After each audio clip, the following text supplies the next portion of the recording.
What's going on, Blazers? My name is Jongasm, and welcome to the pilot episode of my new series. As anybody who's seen my Secrets of Cinema series would know, one of my favorite things to look at with movies is how many changes they go through before we see them on screen. Sometimes leading characters are removed, sometimes the setting changes, sometimes the plot ends up being the opposite of what it was originally. Usually, by the time we get to see the movie, it ends up being totally different than what it was intended to be when the idea was originally conceptualized.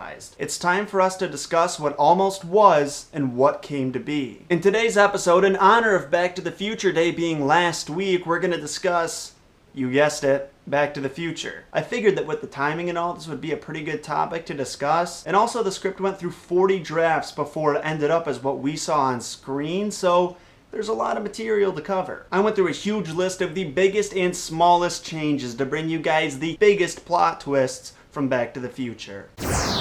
Like, first off, the movie was almost not even called Back to the Future. The head of Universal Studios at the time didn't like the name Back to the Future because he didn't think that audiences would want to see a movie with the word future in the title. As an alternative, he proposed that the movie be called Spaceman from Pluto. This is sort of a reference to the scene where Marty scares his dad by saying he's Darth Vader from planet Vulcan. He wanted to change the dialogue from that scene to saying he was a spaceman from Pluto. He sent the proposition out in a memo to some of the higher-ups with the production of Back to the Future, and he received a response memo from Steven Spielberg saying that everyone got a kick out of his joke and that they all needed a good laugh. The head of the studio was too proud to admit that he was actually serious, so he just let the movie retain its title, thank God. It's really easy to say you love a movie called Back to the Future. It's really difficult to say you like a movie called Spaceman from Pluto. Like, the movie's already pretty dorky, but it's just like awesome classic 80s cinema. But I think it would have gone from that to just a straight up nerd flick, and I don't think it would have gotten the popularity that it ended up getting. Which is sad, because it definitely deserves it. That aforementioned spaceman gag with Marty's dad wasn't actually put into the movie until the third draft of the script. Only in that draft, it was actually going to be done to Biff. I couldn't find what Marty would have been extorting Biff for by doing that to him. I guess some mysteries are going to be left unsolved.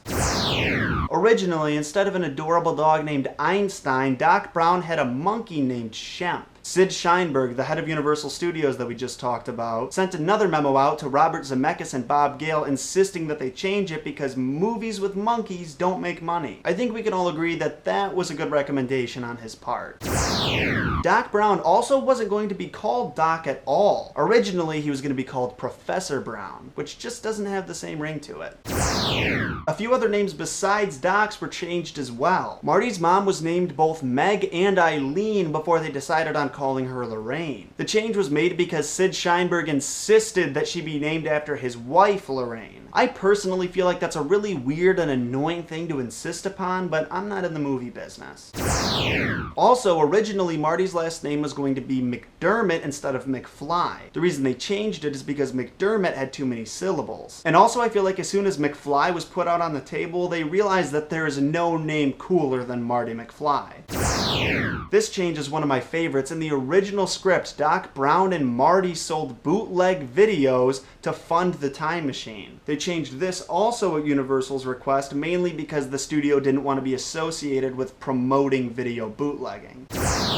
Another weird thing that happened in the original script is that Marty playing rock and roll at the school dance incited a riot, and that riot had to be broken up by the police. This, combined with Marty accidentally tipping off to Doc Brown the secret ingredient to make the time machine work, Coca-Cola, caused history to change tremendously. In that draft, when Marty got back to the 1980s, it was closer to how the 1950s people envisioned the 80s to be. Sort of like how they envisioned 2015 to be in Back to the Future 2. Marty also discovers in 1980 that because of what he did at the dance, the rock and roll music genre was never invented. So he dedicates himself to starting that musical revolution. See, this is what I'm talking about. There is such a goddamn radical difference between what the movie was like in the first script and how it was when we saw it. And I'm really glad the movie didn't turn out like this at all, because this just seems really chaotic and I don't think it would have been enjoyable for anybody.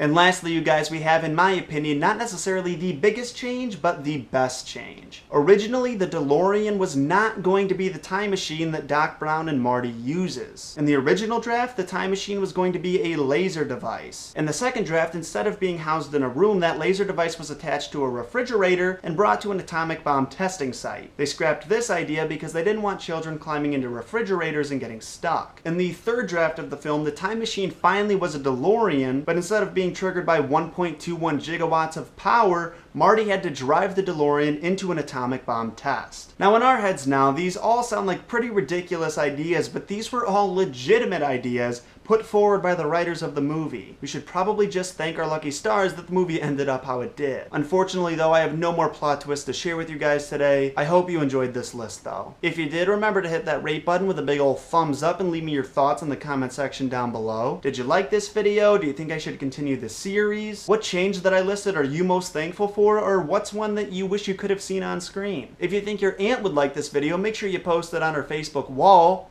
or anyone else's for that matter. And remember, that subscribe button is there for a reason. I hope to see you buttheads soon. Blaze for life.